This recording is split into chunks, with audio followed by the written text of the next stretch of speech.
Yes, the last time you told me about this baking experience, I want to thank you because it made me feel much better. Oh yeah. uh, yeah, in the morning after that call, I felt really better. Wow. And I started to see actually how it became really funny because I started to see how thoughts and images appear and disappear and how it start bothers me and how sometimes I became like get to something like a sleep, you know. Um, some images appear, and when you're not conscious, it's like really you just watching another movie of image, Yeah. something like another TV. Yeah, yeah. And it can be really hellish, these thoughts and these images can take over the body, and it's not like it's not quite as removed as a film. It becomes, like it really feels like it's happening. If you're having fears about something, your body is producing the same hormones and chemicals, whereas if it was actually happening, so if you're having certain fears about you're going to be in trouble the next day, you could be producing the same amount of fear as if you were being chased through the forest by a lion. So it's like really physiological. It's really an intense experience, the thinking mind. And it's very dangerous when it's out of control. And I feel for a lot of people, it comes very out of control. Yes, and it's became visible, and sometimes still, sometimes I can handle it, like really I can see it, be conscious and calm, and like it's okay. But sometimes it's like something became very personal, and it may take, as just as you said now, like became very, very emotional or something. Yeah. So and then after it's happened, like suffering, and the next day I usually do this stuff like why I was reacting that way.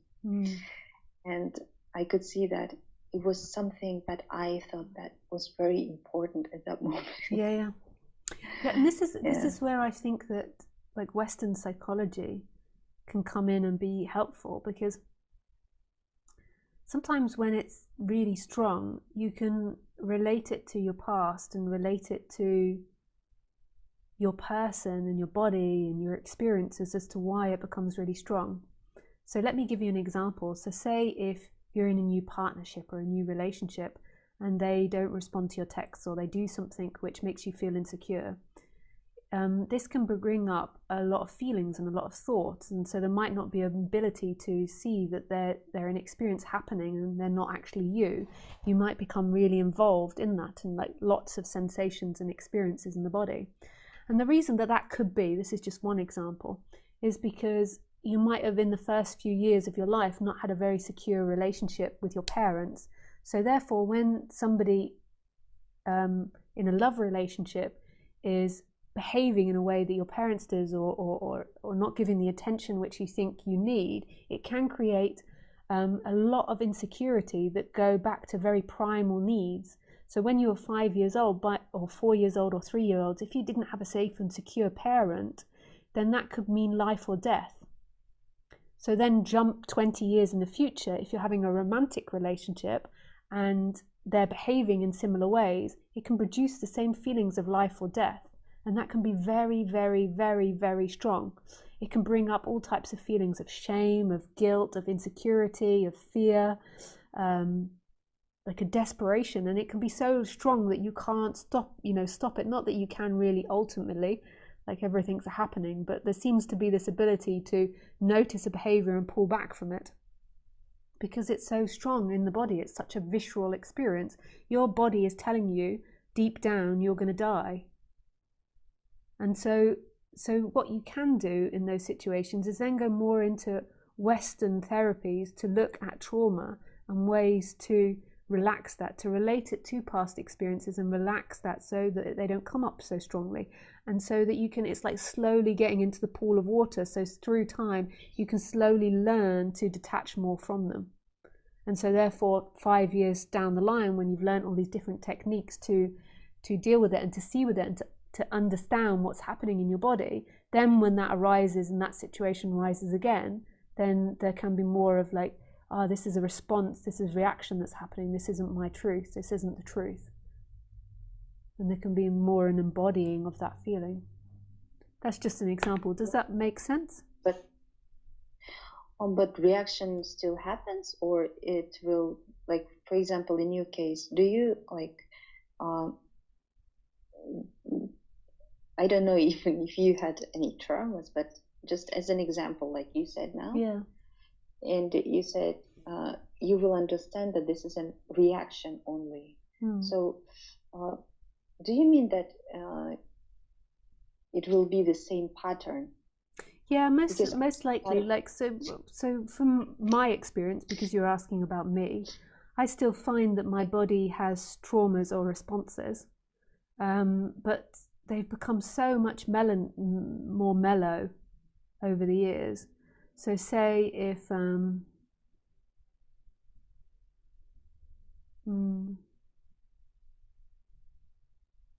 okay, well, a year and a half ago, I passed out on the toilet and knocked myself out for 20 minutes and woke up in a massive puddle of blood and then had to be taken to the hospital in the middle of the night. And I don't have that much traumatic response around it. My partner does, unfortunately, because he found me and I was totally concussed and really, he found me and it was like a horror show. My whole face and head, my hair was smothered in blood. There was blood dripping on the walls. I'd crawled. There was blood everywhere. It was quite something. It wasn't like drug or alcohol induced. It was just I'd hurt my foot and I hopped to the toilet and I have low blood pressure and I tend to be a bit sensitive to sugars as well. So it was just all these symptoms. So it was like really shocking for my partner. And me, I can't remember it so well, but I do notice there are little bits of trauma in that, like where I'm more careful about my head now. And also I'm more careful in the toilets. And sometimes when I'm looking at the floor when I'm sitting on the toilet, you know, like the bathroom rugs, I can feel myself pushing the bathroom rugs in front of me. So if I fell off, I wouldn't fall off onto the tiles, I'd fall off onto the thing. And so there is a cautiousness about my head more now, but I don't really have strong trauma responses to it. But that's not a very big one, but it's still there. And so it's the same with these childhood experiences. So if you've been traumatized in childhood, which I would say most children have, like most people have trauma, then they can be a lot more stronger, and it can be like, I'm going to die. So say if somebody looks or shouts at you in a particular way, there can be a sense, I'm going to die. And that might never go your whole life, but it can reduce greatly, and that experience can come up. There can be fear, and it can move through really quickly because there's absolutely no attachment to it. It's not rejected, it's not seen as who you are, and it's not seen as something which takes away your freedom. It's just a sensation that's appearing. And when you go really deeply into that sensation, it's not even good or bad. It's just experience happening. Yes, I see. You know, I had a trauma in childhood. When I in school, it was actually kind of I don't know how to call it. Anyway, I became very kind of unsociable. But after I had that, as you call it, awakening experience, sometimes at home I kind of like absolutely okay, free, and sometimes I even just you know, this vision, image over face, it appears when I'm in society. Today I was in a park, and in the past when some people, like, I say something and like they don't answer or answer something like badly, if it was in the past I would like overreacted, but now I feel okay. But still with the personality, like you know, we cannot see our face, but still when you're in public, you kind of, you know, kind of a shadow over it like appears. Yeah. And it is imagination, I know it, but still I feel it that it appears, and I know why. Yeah. Yeah. So should I just watch it, like, or Well, just stay mean, become like it's yeah, okay? it depends how strong it gets, and like how much avoidance there has been of that trauma. So it's hard for me to say what you should do with it because I don't know how strong it is in your body. But there's different methods that can be done. So there can be the more psychological approach where you do something like EMDR, which is a trauma release. You can also work with a therapist that helps you with all different techniques. There's so many different trauma techniques, and helps you understand it better and understand how it's affected you. And I see all of that as really great because what it does is it removes you from the situation, and it's like it slowly allows you to go into the water, like into the hot water, like slowly putting your foot in and letting your body go in, so you're not overwhelmed by the experience. If you're overwhelmed by it, then you can re-traumatize yourself. So it's like working with these people can be really great. But if it's not so strong, then you can do the moving attention away from it. So you're moving your attention, like Ramana Maharshi suggests, into who am I, or into the I am, or into consciousness. So it depends. I can't say because I don't know, and I'm not a trained therapist, and we've not had deep conversations about this, like going over it and looking at it. But yeah, those are the two different methods, and I like using Western psychology too, because I know from my own experience and from working with people that sometimes some thoughts and feelings are too strong to just move away from and put your attention into the I am, or into beingness, or into this moment. May I just ask, when you talk to people, or when you talk,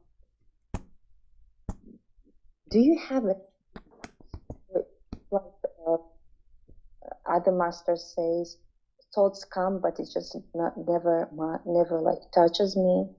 Or do you have any images come? I mean, when I talk with people, or something else should happen?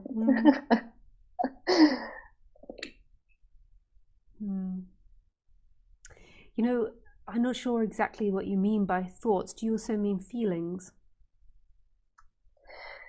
Because Ramana Maharshi, when he's speaking about it, he sounds like the thoughts and the feelings. He means the thoughts and the feelings, and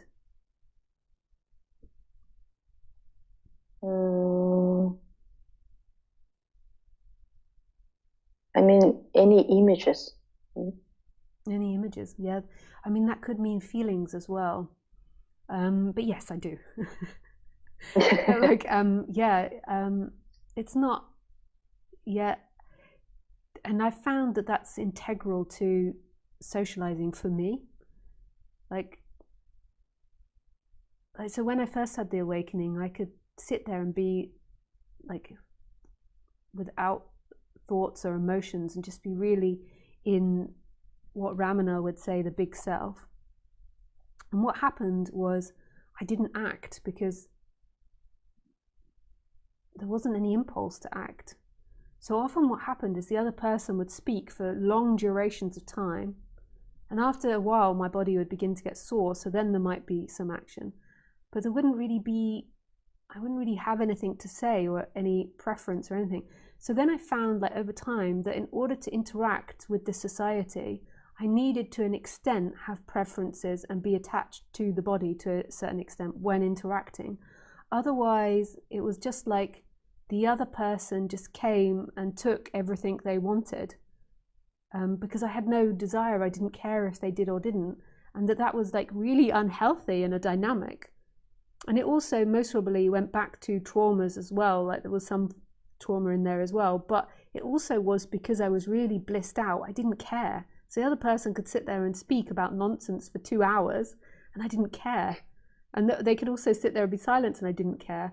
But how can you live in a society like that? There has to be some form of identification with preference. Otherwise, it's not going to go well socializing. You're going to get eaten. That's my experience of it. But I don't find that there's many like really judgmental thoughts or hatred thoughts or avoidance thoughts. It's more like do I want to stay talking to this person, or is this enjoyable, or is there something else I need to do? Or they may seem really angry, but it's not like I believe they're angry, but I'm just like, the thought comes of that person seems angry. Like when I was having this big awakening, I couldn't even perceive that the other person was experiencing anger because I was just so blissed out. So even if they're shouting, I couldn't really perceive that was anger. It's hard to imagine. So like, how can you interact? You just become the dumpster of everybody else. Like I know. I feel like that, like feeling like you don't want anything. You like don't, like absolutely empty, like emptiness. And then I realized that I can have it like that. Yeah. So so my experience is there has to be some form of identification with the body, and you have to be in touch with what the body wants, but it becomes very simple. Like your body mind becomes like really simple in what it wants. It's not like was before, like really complex, like power dynamics, or trying to get energy from people, or trying to get people to listen to you, or it's more like just very simple. Like you want to chat, so you chat, or you don't want to chat, so you say that. And then sometimes there's pain when it arises when you communicate in a certain way, so you express that. It just becomes very simple. True, very true. Like do as I feel at the moment, right? Yeah. But I mean, all of these statements are really complex. So yeah, in every given moment, so Roger and Ramesh, well known, say in every given moment, do exactly what you feel like doing. But that also includes empathy. Like I used to misinterpret that. Like, so empathy can arise in what you feel like doing. So if somebody's hurt in front of you, there might be the empathy to help them, or the empathy to listen to them, or the empathy to try to give them advice.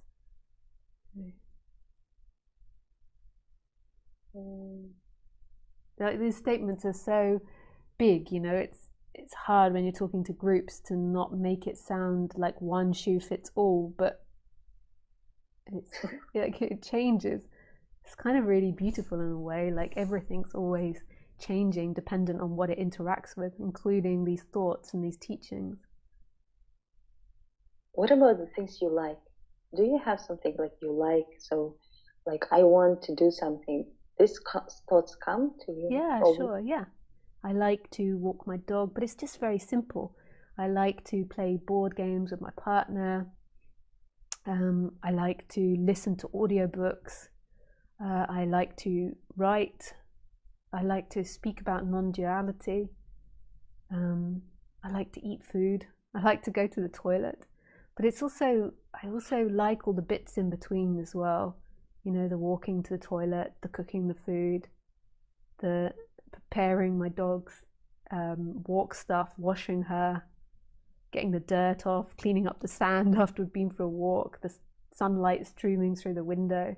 Like it also doesn't really matter. Like the likes are like, it's like that helps you discern what's to be done. But everything is free. Everything in every moment is free.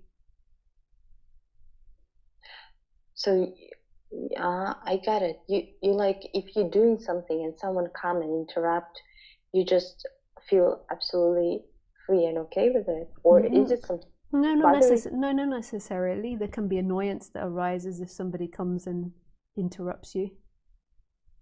There can be there can be like immense pain. Like something I experience a lot is that our public doesn't have enough toilets out in society. I don't know about the country that you come from, but I would like it if we had more toilets out. So it's like often when I go for a walk with the dog, halfway through the walk or near the end, I'm so desperate for the toilet, and then you meet someone and they want to talk and you're like, ha, and there can be like intense feelings, like it's very painful when you really need the toilet. So there can be annoyance, like that's part of it as well. But it's just very simple. It's not their fault. If somebody interrupts you, it's not their fault at all. It's not your fault for having annoyance. There's just annoyance that arises, and the annoyance is saying, I don't want to be doing this now. And so then you find the best way to communicate that, but in a kind and loving way. Like annoyance, anger is a boundary. In its essence, it's a boundary, but it doesn't mean that you shouldn't feel the annoyance, the anger, but it also doesn't mean that you should be screaming and having a tantrum about it as well. It's nobody's fault. There is annoyance. Like I project onto the society that the reason that we don't have so many toilets is because outside areas or a lot of the architects may be male. If it was designed by females, there would be more toilets. Like it's always the same when you go to the theatre or the cinema. There's never the cinema maybe enough toilets, but it's nobody's fault. It's just the happening, and in that moment there is a pain of it. And if I ever met somebody that planned out the toileting situation when you walk your dog or when you're out and about or even in public areas, I'm not angry at them, but there would be this energy to want to express, maybe we could have more female toilets. That's such an insignificant thing, talking about toilets. I just say it to stay a little bit light, but yeah, other people are having a lot more problems. That's really, it's really a spoiled desire in a way. I hear you. I mean, you may, every feeling may come, it is okay, but you don't have to express it just from your thoughts, from your mind, but just from your heart in the moment. So it will be more pure with love. And annoyance, like anger, often we really reject anger. Like anger determines boundaries. It's just that it gets extreme. You know, it's like people get into, with anger, they get into it's their fault, it's my fault. Why does this happen to me? They're bad. I'm unloved. It gets into, and then it can get into rage, it can get into violence, it can get into like really intense states. But it's a very basis, it's like a vibration that creates action. So in Chinese medicine, like anger and action are the same. So it creates you to do something. When parents say, or in the school say, you don't have to express your anger, then you just become frozen at the moment. Yeah. Things happen. Yeah, no, totally. Our society is really ignorant to emotions and how to express them and how to deal with them. And we can really, have you ever read Nonviolent Communication? I forget the name of the guy, but it's such an ingenious way of expressing. Like it's really beautiful, and it's just about being able to express what you want and what you need, and it's really non-violent. It's like really teaching us how to go back to the core of what we want and what we need, and if you do that, then you don't go into all these violent states. Like it's very simple. Yeah. May I ask one more thing? Sure. Sometimes I feel that I don't have a connection with my body. It's strange when you talk about this. It's like somebody will hear it may think that you're crazy. But sometimes I look in the mirror, like I can dance, and I just see it. I don't feel that it's me doing it, you know. And I felt that, and I started to like doing exercises because I realized that I don't have enough connection with my body. And my body became stronger, but still today I was like dancing, and in front of TV it was turned off so I could see myself, but I moved. I see this in the mirror my body, but it was so light. I was like, I don't feel like it's me dancing. Oh my God. Yeah. So that, that's an interesting idea, because it could be because everybody's body is just a happening, and it is also an abstract thing looking in the mirror, and these bodies that we're carrying around, like there is no body, there is no one that's being carried around. But it could also be what's happened in your body mind is that you've cut off from sensations in your body, and you need to retrain yourself to be back in your body. But with the thought and with the idea that there's not actually someone doing that, it's something that's happening. It's not a prescription, it's a description. And one way that you can do this, there's many ways, is you keep asking yourself, what it is that you're feeling. Like, so you keep putting your attention into your chakras, into different areas of your body, and asking yourself what you're feeling.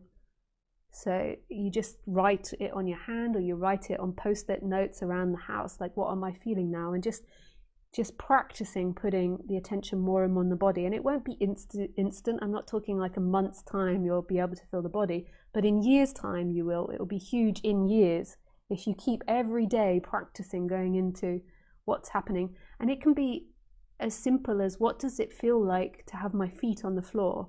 What does it feel like to have my bum on the seat? What does it feel like when I'm thinking or feeling anger? Like, what happens in the body when I'm feeling anger? Like, and you can name it as colors, you can name it as sensations, you can name it as tension, but just keep putting that notice, like, what is happening in the body. And then eventually you'll get to the sense of the state. So you'll go into the body, you'll put all this effort of going into the body, and then you'll realize there is no body. It's really cool. Oh, thank you very much. Thank you for that talk. Yeah. It happens and it's beautiful. I just eventually saw you, and you was keep asking who wants to talk, and I was like, I don't think that I should call again. And you was keep asking, like, does anyone want to talk? Call me. And I said, okay, I'm going. Oh, nice. Yeah, lovely to speak with you again, Fatima. Yeah, thank you. Thank you. Yeah, thanks a lot. Nice. Bye. Bye-bye. Oh, sweet.